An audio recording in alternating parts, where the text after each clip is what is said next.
लग्नाची बेडी बागनव. सिद्धीच्या स्पष्टीकरणानंतर शियाला समजले आणि तिने तिच्या लग्नाबद्दल खोटे बोलून एक निमित्त सांगितले. शियाचे बोलणे ऐकून शौर्य संतापला. त्याने घरातल्या सर्वांकडे रागाने पाहिले आणि आपला निर्णय जाहीर केला.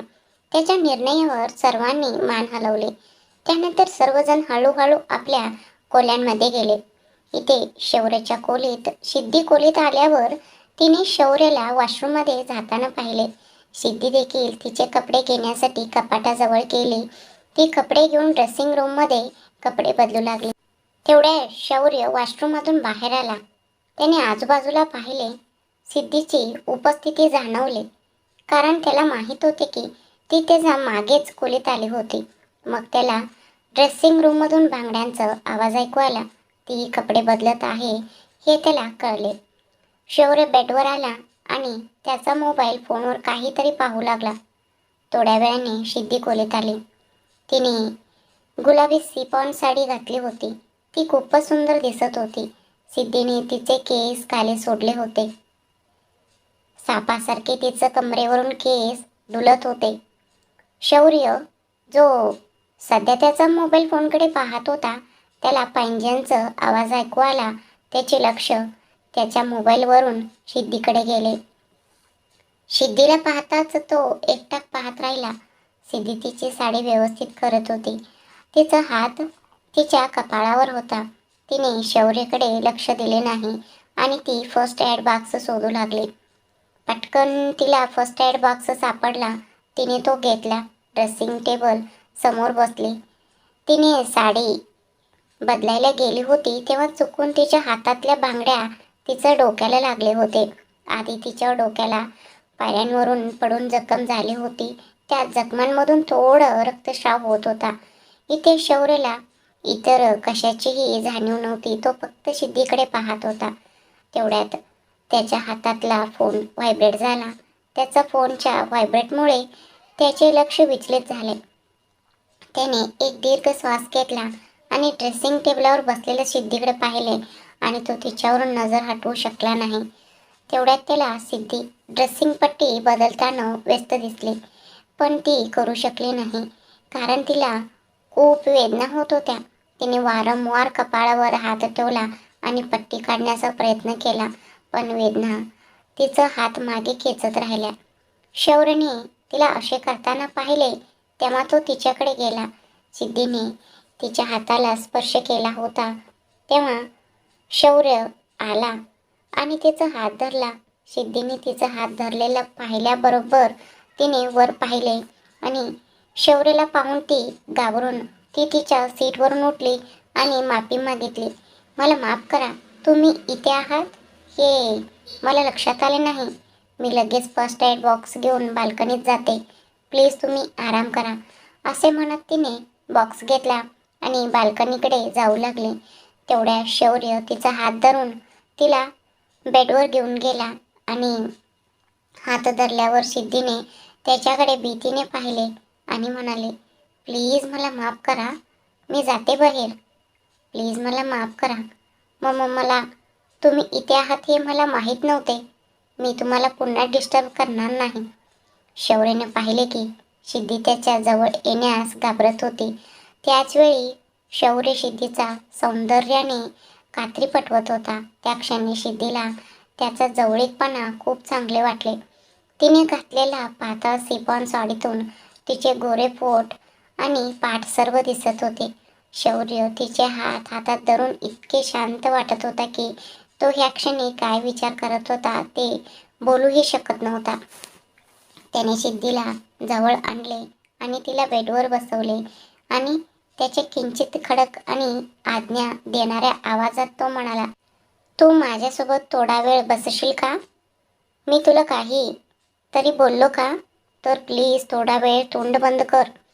शौर्याचा आवाज ऐकताच सिद्धीने भीतीने तोंड बंद केले. शौर्याने सिद्धीचे तोंड बंद पाहिले तेव्हा त्याच्या चेहऱ्यावर एक हलकेसे हास्य उमटले, पण त्याने त्याचे हास्य दाखवू दिले नाही आणि तो तिच्या शेजारी बसला. शौर्य सिद्धीच्या शेजारी बसताच सिद्धीचे हृदय जलद गतीने धडधडू लागले. ती भीतीने किंचित थरथरू लागली आणि तिचे हृदय चिंतेने धडधडू लागले आणि शौर्य सिद्धीचा जवळ येताच त्याचे हृदय अधिकच धडधडू लागले. त्याला सिद्धीला खूप जवळ खेचायचे होते आणि तिच्या डोळ्यात पाहत तो तिच्या गुलाबी ओठांकडे पाहत होता आणि असे करताना त्याच्या ओठांची तहान वाढत होती. तो तिला स्पर्श करू इच्छित होता. तेव्हाच शौर्यने तिचा ड्रेसिंग कधी बदलला हे सिद्धीला कळले नाही. तिला वेदनाही जाणवल्या नाहीत. भीतीमुळे सिद्धीला तिच्या ड्रेसिंग पट्टी कधी बदलला हे देखील कळले नाही. शौर्यने तिच्या ड्रेसिंग पट्टी बदलताच त्याने तिला स्वतःजवळ ओढले आणि तिच्या कमरेभोवती हात घातला. तो असं करताच सिद्धीचे संपूर्ण शरीर भीतीने भरले आणि ती तर कापू लागली. भीती असो किंवा चिंता असो, सिद्धी या क्षणी खूप शांत होती. तिच्या ओठांच्या थरथरण्यावरून अंदाज येत होता की तिचा घसा कोरडा पडला असेल. तो बराच वेळ तिच्या ओठांकडे पाहत राहिला. तर सिद्धीने डोळे बंद केले. पुढे काय होईल याची वाट पाहत. शौर्य हात उचलेल किंवा काहीतरी शिक्षा देईल असे तिला वाटत होते. जरी शौर्यने लग्न झाल्यापासून एकदाही तिच्यावर हात उचलला नव्हता, तरीही सुरुवातीला शौर्यने तिच्याशी केलेलं कृतीने सिद्धी खूप घाबरली होती. तिला आणखी काही विचार येण्याआधीच तिला तिच्या ओठांवर काहीतरी जाणवले. तिने पटकन डोळे उघडले. जणू तिने स्वतःचे डोळे स्वतःच्या ओठांकडे वळवले. शौर्य समोरून तिचे चुंबन घेत असल्याचे पाहून सिद्धीचे संपूर्ण शरीर हादरून गेले आणि तिने डोळे मोठे करून शौर्यकडे पाहिले, जो डोळे मिटून सिद्धीचे ओठ फक्त अनुभवत होता. तो तिच्या ओठांना खूप प्रेमाने आणि संयमाने चुंबन घेत होता. जेव्हा त्यांनी सिद्धीच्या ओठांवर आपले ओठ ठेवले तेव्हा असे वाटले की कोणीतरी तिचे ओठ गुलाबाच्या पाकळ्यांनी सजवले आहेत. दुसऱ्या बाजूला विनयच्या खोलीत विनय शौर्यसोबत घरी आला होता. विनयनेही घडलेल्या सर्व गोष्टी पाहिल्या होत्या. विनय जेव्हा जेव्हा येत असे तेव्हा तो नेहमी सूर्यवंशी मेन्शनमध्ये राहायचा. सूर्यवंशी मेन्शनमध्ये त्याची एक वेगळी खोली होती. तो त्याच्या खोलीत इकडे तिकडे फिरत होता. त्याला काय करावे हे समजत नव्हते. तो पुन्हा पुन्हा त्याचा फोनही पाहत होता. काही वेळ असेच फिरल्यानंतर त्याने काहीतरी विचार केला आणि दार उघडले आणि कॉरिडॉरवरून चालत बाहेर पडला. संपूर्ण घरात अंधार होता. सर्वजण आपापल्या खोलीत होते. पण त्याच खोलीतून दुसरा दरवाजा उघडला. विनयने दार उघडणाऱ्या माणसाला पाहताच तो कॉरिडॉरमधील भिंतीच्या मागे लपला होता. काहीतरी विचार करत होता. तोच माणूस कॉरिडॉरमधून जात दुसऱ्या कॉरिडॉरच्या शेवटी एका खोलीमध्ये गेला. जेव्हा विनयने हे पाहिले तेव्हा त्याला समजायला वेळ लागला नाही. तो खूप रागावला, पण तो काय करू शकतो? मग त्याने त्याचा फोन काढला आणि फोनवर काही मेसेज त्याने टाईप करून पाठवले आणि 2 वेळा त्याने बेल वाजवले जेणेकरून कोणतीही अडचण येऊ नये. विनय त्या माणसाच्या मागे कॉरिडॉरमधून एका भिंतीपासून दुसऱ्या भिंतीमागे लपला आणि त्याच्याजवळ उभा राहिला. पण तो थोडा अंतरावर होता.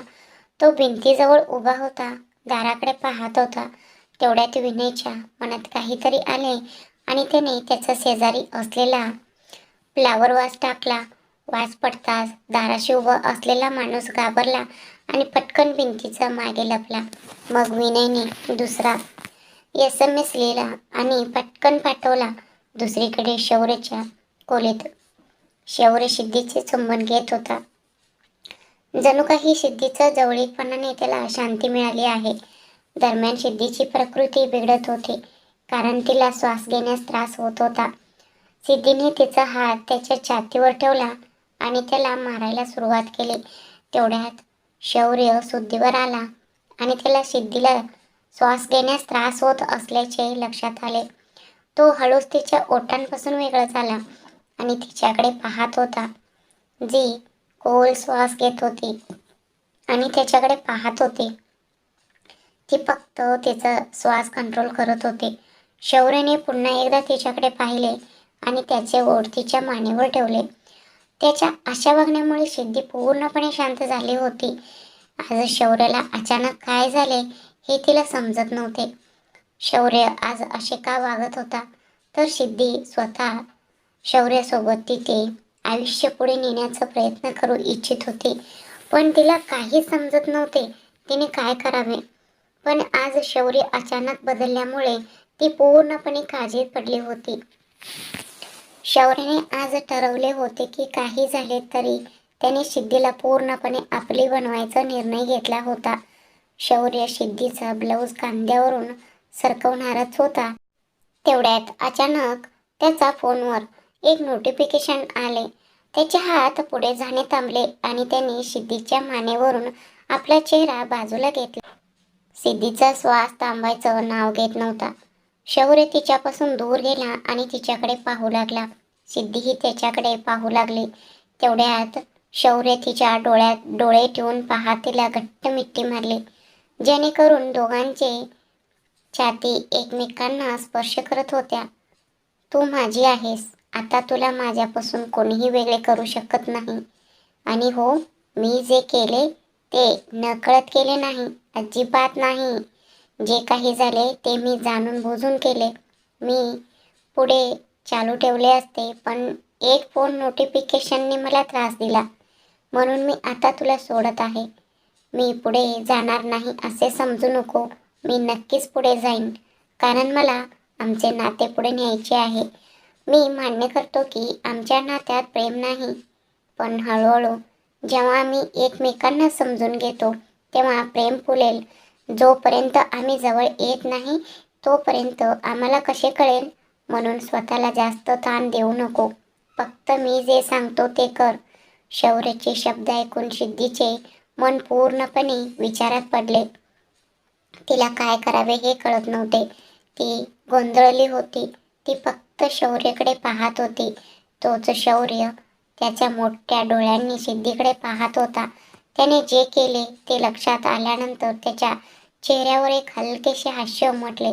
सिद्धीकडे मनातल्या मनात पाहत तो म्हणाला, मला माहीत आहे की मी जे केले त्याचा मला पश्चाताप झाला पाहिजे, कारण ही अचानक प्रतिक्रिया केल्यानंतर तू विचार करत आहेस की मी तुझ्या इतक्या जवळ कसं काय येऊ शकतो, म्हणून तू घाबरत आहेस.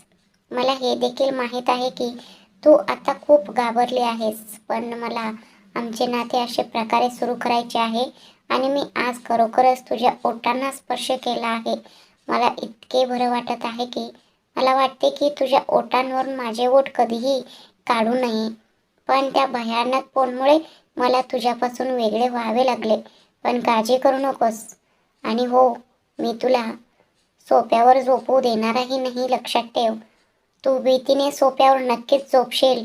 फक्त सोफ्यावर झोपण्याचा प्रयत्न कर, मग मी तुला दाखवेन की मी काय करू शकतो. हे विचार करून तो हलकेच हसू लागला. अरे, आणि क्षणभर सिद्धीकडे पाहिल्यानंतर त्याने तिचं गालावर हलके चुंबन घेतले. त्याचा मोबाईल घेतला आणि बाहेर गेला. तर सिद्धी त्याची प्रतिक्रिया पाहून एक बाहुलीसारखी स्थिर झाली. ती कितीतरी वेळ बाहेर जाणाऱ्या शौर्याकडे पाहत होती.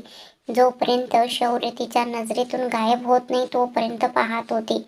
तेवढ्यात वाऱ्याचं एक झोका तिचं जवळून गेला. सिद्धी गोंधळून पुन्हा शुद्धीवर आली. काय चाललंय हे? आणि अचानक असे म्हणण्याचं त्याचं काय अर्थ होता? अरे देवा, आता मी काय करू? मला काहीच समजत नाही. हे इतके कॉम्प्लिकेटेड का आहे? मला का समजत नाही? प्लीज देवा, प्लीज मला मदत कर. मी खूप टेन्शनमध्ये आहे. आज त्याने माझ्याशी कसे वागले? कशा प्रकारे तो माझ्याकडे पाहत होता? त्याच्याकडे पाहून मला असे वाटले की मी वेडी होत आहे. असं विचार करत सिद्धी बेडवर उठली. तिथेच इकडून तिकडे फिरत होती. बाहेर आलेल्या शौर्यने संदेश वाचून पटकन कॅरिडॉरमधून अंधारात लपलेल्या व्यक्तीकडे गेला. तेवढ्यात विनयने त्याच्याकडे पाहिले आणि म्हणाला, तुला यायला इतकं वेळ का लागला? तू काय काम करत होतास? मी मेसेज करून किती उशीर झाले आहे? तू इतक्या उशीर का केलास?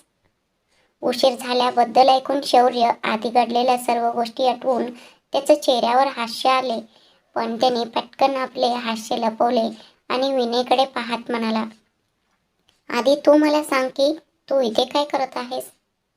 विनयने सर्व काही त्याला सांगितले आणि शौर्यने विनयकडून हे ऐकताच त्याचे रक्त उकळले आणि तो त्याच्याकडे रागाने पाहत म्हणाला की आज मी त्याला नक्कीच धडा शिकवेन.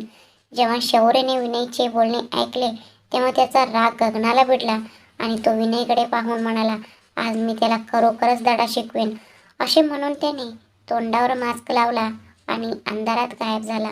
विनय त्याच्याकडे पाहत म्हणाला, अरे हा कुठे गायब झाला. मी काहीतरी बोलण्याचा प्रयत्न करतो तेव्हा तो नेहमीच उलट का करतो हे मला समजत नाहीये. पण मी सावध असले पाहिजे.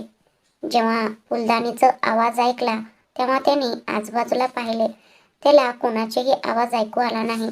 तेव्हा तो पुन्हा तिथून दुसरीकडे गेला आणि दाराकडे जाऊ लागला. पण नंतर काहीतरी विचार करत तो त्याचा खोलीकडे जात होता तेव्हा त्याला दिसले की मागून कोणीतरी त्या माणसाला मागे वळले, कपड्याने तोंड झाकले आणि त्याला एक अंधार खोलीत टाकले, जिथे त्याला फक्त अंधार दिसत होता कारण त्या माणसाचे तोंड पूर्णपणे काळ्या कपड्याने झाकलेले होते आणि तो धडपडत होता. त्याच्या तोंडातून आवाजही येत नव्हता कारण दुसऱ्या माणसाने तोंडात कापड भरले होते, त्यामुळे आवाज बाहेर येत नव्हता. तेवढ्यात विनय तिथे आला. तो येताच त्याला तो माणूस दिसला. तो दुसरा कोणी नसून शौर्य होता. दोघांनी एकमेकांकडे पाहिले. दोघांनीही मान हलवून काहीतरी इशारा केला. दोघांनीही एकमेकांकडे पाहिले, धोकादायक हास्य देत आणि आपापल्या कामात मग्न झाले. काही वेळाने जेव्हा शौर्य खोलीत आला त्याने आजूबाजूला पाहिले आणि सिद्धी कुठेही सापडली नाही. मग त्याची नजर बाल्कनीवर पडली जिथे दार उघडे होते. शौर्यने सिद्धी तिथेच आहे असे गृहीत धरले. तो बाल्कनीत पोचला तेव्हा त्याला सिद्धी त्याच्या समोर सोफ्यावर झोपलेली दिसली. रात्रीच्या अंधारात थंड वारा हलका वाहत होता, ज्यामुळे तिचे लांब केस तिच्या चेहऱ्यावर येत होते आणि तिच्या ओठांचे चुंबन घेत होते. सिद्धी झोपेत वारंवार तिच्या हाताने ते केस काढून टाकत होती. शौर्य हळूहळू सिद्धीजवळ गेला आणि तिचा शेजारी बसला. तीच सिद्धी जी त्या क्षणी शांत झोपली होती. तिला असं वाटलं की कोणीतरी तिच्या जवळ येत आहे आणि हे विचार करत असताना सिद्धी झोपेत घाबरत होती. तिची भीती तिला स्पष्ट होत होती. तिचा चेहरा इकडून तिकडे वळवू लागले. शौर्य तिची अस्वस्थता, तिची चिंता समजत होता. तो तिच्या हृदयाचं धडधडण्याचं वेग ओळखू शकत होता. शौर्यने हळूहळू हात पुढे केला आणि तिच्या चेहऱ्यावर ठेवला. सिद्धी पूर्णपणे शांत झाली. शौर्यने त्याचा हात तिच्या ओठांवर फिरवला, जणू काही तो कापसाला हात लावत आहे असं वाटले त्याला. शौर्यला पुन्हा एकदा तिच्या ओठांना स्पर्श करायचा होता, पण सिद्धीला झोपेतून जागे झालेले पाहणे त्याला आवडत नव्हते, म्हणून त्याने तिला त्रास देण्याचा प्रयत्न केला नाही. पण शौर्याची नजर तिच्या ओठांवरून हटू शकली नाही आणि त्याच वेळी त्याची नजर सिद्धीच्या रिॲक्शनवर गेली आणि ते पाहताच त्याच्या हृदयाचे टोके 100च्या स्पीडने वाढले होते. जिथे ह्यावेळी सिद्धी झोपेतूनच ओठ चावत होती हे पाहून शौर्याचं हृदयाचे टोके वाढले आणि त्याचा घसा कोरडा पडू लागला. तो बराच वेळ तिच्याकडे पाहत राहिला. जेव्हा त्याला आता ते सहन झाले नाही तेव्हा तो पुढे सरकला आणि त्याने सिद्धीचे ओठ हळुवारपणे आपल्या ओठांवर घेतले. तो हळूहळू तिला लॉलीपॉप सारखे चुंबन घेऊ लागला. सिद्धी झोपेत हलू लागले. तिला हळूहळू जाणवत होते. तिला वाटले कोणीतरी जवळ आहे. पण जेव्हा शौर्य जवळ आला तेव्हा तिला तिच्या ओठांवर काहीतरी ओलेपणा जाणवला. तिला वाटले की ती स्वप्न पाहत आहे आणि तिच्या स्वप्नात ती चॉकलेट खात आहे आणि ती तिची जीभ हलवू लागली. जेव्हा शौर्यला हे कळले तेव्हा त्याच्या चेहऱ्यावर एक मोठे हास्य आले. त्याने हळूहळू त्याचे ओठ बाजूला केले आणि तिच्याकडे पाहत तो म्हणाला, तूही खूप अद्भुत आहेस हा. तुला माझे ओठ चॉकलेट वाटतात म्हणून तू चोखत आहेस आणि असं वाटते की तू संपूर्ण गोष्टीबद्दल स्वप्न पाहत आहेस. मला पण हे सगळं खूप आवडत आहे.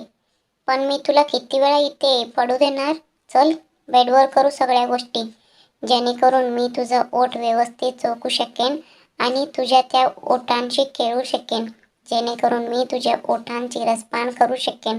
असे म्हणत त्याने सिद्धीला हळुवारपणे उचलून घेतले आणि बाल्कनीतून बेडरूमकडे चालू लागला. तो आत गेला आणि हळूच बेडवर झोपवला आणि तिच्याकडे पाहू लागला, जी अजूनही चॉकलेट खायला तोंड उघडत होती. तेवढ्या शौर्याला काहीतरी सुचले. तो पटकन स्वयंपाकघरात गेला, जिथे पूर्णपणे अंधार होता. त्याने अंधारात रेफ्रिजरेटर उघडला आणि चॉकलेट शोधला. त्याला दिसले की चॉकलेट संपले आहे. चॉकलेटऐवजी एक रसगुल्ला होता. रसगुल्ला पाहून त्याच्या चेहऱ्यावर हास्य उमटले. तो पटकन रसगुल्ला घेऊन त्याच्या खोलीकडे गेला.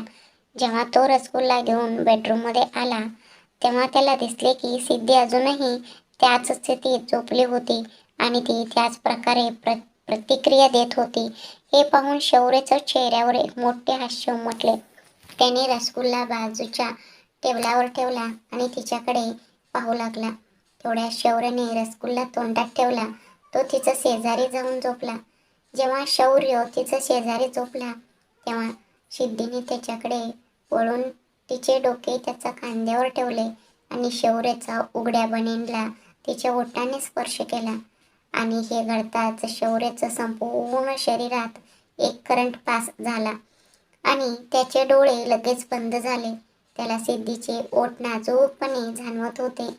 त्याच्या ओठांच्या कडेला रसगुल्ल्याचे रस येत होता. तेव्हा शौर्याच्या मनात काहीतरी आलं. त्याने पटकन डोळे उघडले आणि सिद्धीकडे पाहिले. विचार केला, मी याचा बदला घेईन, पण आता मी जे करायला आलो आहे तेच करेन. त्याने स्वतःच्या ओठांवर रसगुल्ला ठेवले. सिद्धीचं ओठांजवळ स्वतःच्या ओठ नेले. ती हळूहळू ती चॉकलेट आहे असे समजून कधी चाटत होती तर कधी खात होती आणि शौर्य तर फुल्ल एन्जॉय करत होता आणि खूप मनातल्या मनात हसत होता. पण शौर्याच्या मनात अजूनही काहीतरी भावना होत्या, ज्या त्याला समजत नव्हत्या. त्याला त्या भावना कशासाठी आहेत हेही माहीत नव्हते. पण त्या क्षणी शौर्याच्या डोळ्यात जे दिसले ती एक वेगळीच भावना होती, जो हे सर्व व्यक्त करत होता की त्याला सिद्धीबद्दल कुठेतरी कोपऱ्यात अजूनही राग आहे. पण जर त्याचा राग तिच्यावर मात करत नसेल तर मग तो नक्कीच प्रेमात बदलेल. शौर्य हे क्षण खूप आनंदाने अनुभवत होता. शौर्याने हळूच तिच्या कमरेभोवती हात ठेवला आणि तिला स्वतःच्या अगदी जवळ ओढले. शौर्य त्याचे ओठ तिच्या ओठांवर दाबून झोपी गेला होता. सिद्धी तर स्वप्नात हरवली होती. ती चॉकलेट खाऊन झोपी गेली. तिला असे वाटत होते की तिचे पोट भरले आहे. अशा प्रकारे शौर्य आणि सिद्धी दोघंही गाढ झोपले होते. दुसऱ्या दिवशी सकाळी 5 वाजता शौर्य सकाळी 5 वाजता उठला, तेव्हा त्याला त्याच्या छातीवर काहीतरी जड वाटले. त्याने नजर खाली केली आणि सिद्धीचा सुंदर चेहरा पाहिला. शौर्यला सिद्धी त्याच्या छातीवर डोके ठेवून झोपलेले पाहून खूप आनंद झाला. त्याच्या चेहऱ्यावर एक शांत हास्य उमटले. रात्रीच्या घटना आठवताच शौर्याच्या चेहऱ्यावर एक मोठे हास्य उमटले. ती गाढ झोपली असताना त्याने तिला स्वतःपासून बाजूला केले आणि कपाळावर हलकेसे चुंबन दिले आणि मनात काहीतरी विचार करू लागला. मला माहीत नाही तिच्याकडे पाहून माझ्या मनात काय चालले आहे, पण ते काहीही असो, हे काय चालू आहे खूपच भारी आहे. पण हो, मला काहीतरी खूप त्रास देत आहे, पण मी त्या सर्व गोष्टींची ॲडजस्ट करायला प्रयत्न करेन. पण तू खूप गोड आहेस. तुझी निरागसता मला माझे मन गमावून बसवते. पण ह्या निरागसतेमागे लपलेल्या काही दृश्यांबद्दल विचार करून माझं मन घाबरते. मी अजून तुझा आवाज किंवा तुझे शब्द ऐकले नाहीत, पण तू ज्या पद्धतीने आहेस, मला तू खरोखर आवडतेस आणि मला मनापासून इच्छा आहे मी तुला स्वतःपासून वेगळे करू नये. असे म्हणत शौर्यने तिच्याकडे पाहिले. मग तो त्याच्या जागेवरून उठला आणि बाथरूममध्ये गेला. सिद्धी अजूनही झोपली होती. थोड्या वेळाने जेव्हा शौर्य वॉशरूममधून बाहेर आला, त्याने झोपलेल्या सिद्धीकडे एक नजर टाकली. मग त्याला त्याची आत्याबाई आठवली. तिच्याबद्दल विचार करून त्याला थोडे अस्वस्थ वाटले. म्हणून त्याने तिच्या शेजारी अलाराम लावला आणि तिच्याकडे एक नजर टाकल्यानंतर तो खोलीतून निघून गेला. तो गेल्यानंतर फक्त 2 मिनिटांनी अलाराम बेल वाजू लागली.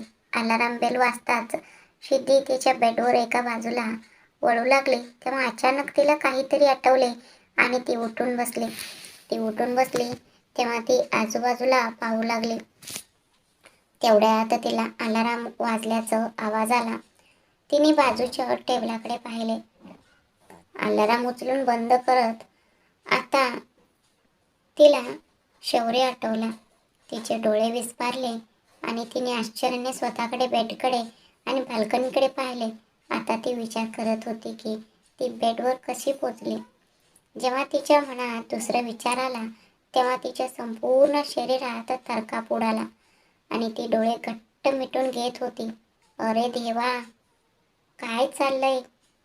थोडा वेळ विचार करून तिने मनातून सगळं झटकून टाकलं. लवकरच ती वॉशरूममध्ये गेली आणि थोड्या वेळाने ती तयार झाली आणि खाली आली. ती खाली आल्यावर तिला सर्व नोकर त्यांच्या सकाळच्या दिनक्रमात व्यस्त दिसले.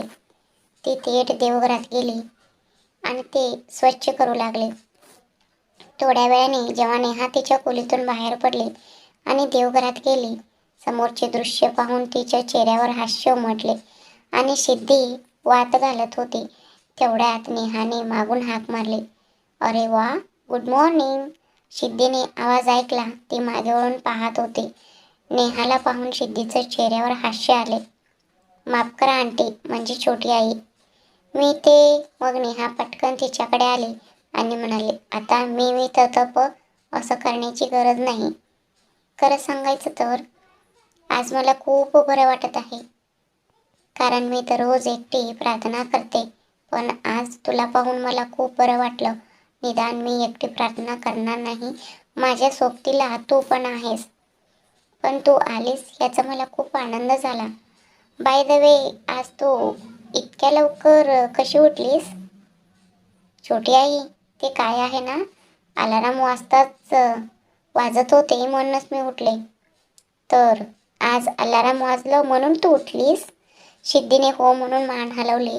मग नेहाने सिद्धीकडे पाहिले आणि म्हणाले, तू हे चांगले केलेस. कारण जर तू थोड्या वेळाने उठली असतेस तर आत्याबाई रागवली असती आणि तुला बोलण्याची संधी मिळाली असती. आणि असो, मी तुला उठवणार होते. ठीक आहे, आपण नंतर बोलू. चल, आधी आरती करूया, कारण थोड्या वेळाने सर्वजण उठतील. सर्वांना नाश्ता बनवावे लागेल. सिद्धीने होकार दिला आणि आरती करण्यासाठी उभी राहिली. सिद्धीने दिवा लावला आणि आरतीचे ताट नेहाकडे वाढवले. नेहाने सिद्धीकडे प्रेमाने पाहिले आणि म्हणाले, तू आजची आरती करशील? सिद्धीने नेहाकडे पाहिले आणि हसून आरती करायला सुरुवात केली. सिद्धीचा गोड आवाज ऐकून नेहाने आश्चर्याने सिद्धीकडे पाहिले आणि तिच्या चेहऱ्यावर एक मोठे हास्य फुलले. आरती ऐकून घरातील सर्वजण आश्चर्याने आपापल्या खोल्यांमधून बाहेर पडले आणि देवघराकडे निघाले. जेव्हा आजोबा आणि आलोकने आरती ऐकली तेव्हा त्यांना थोडे आश्चर्य वाटले, कारण नेहाने कधीही अशा प्रकारे आरती केली नव्हती. आज जेव्हा त्यांना एक नवीन आवाज ऐकू आला तेव्हा ते पटकन त्यांच्या खोलीतून बाहेर आले आणि आश्चर्याने खाली आले. आजोबा देखील हळूहळू पायऱ्या उतरून आले. समोरचे दृश्य पाहून त्यांचा चेहरा अभिमानाने उजळला. आजोबा खूप आनंदी झाले. आलोकने हे पाहिले तेव्हा त्यांच्या चेहऱ्यावर एक सुंदर हास्य उमटले. जिममध्ये व्यायाम करत असलेल्या शौर्यलाही आरती करणारा कोण आहे हे चांगलेच माहीत होते.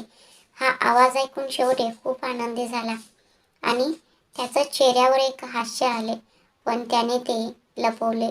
मितालीला त्याचे हास्य दिसत नव्हते, पण तिने गोंधळून शौर्यकडे पाहिले आणि म्हणाले, शौर्य, हा आवाज कुणाचा आहे?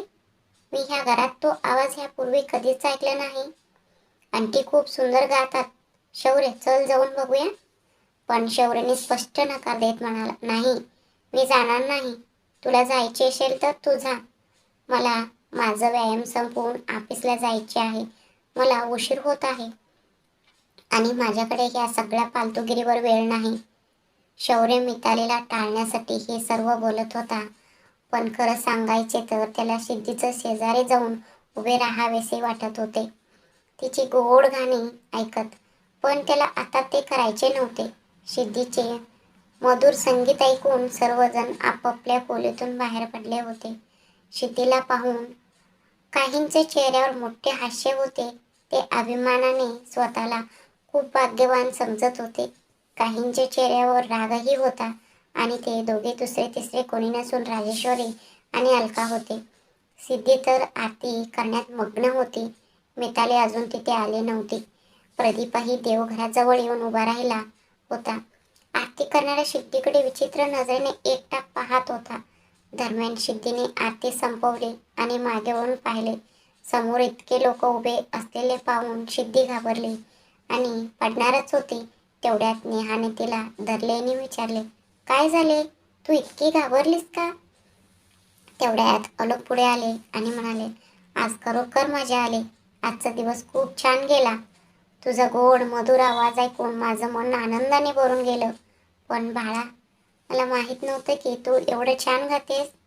हे ऐकून सिद्धीने किंचित हसून चेहरा काले केला.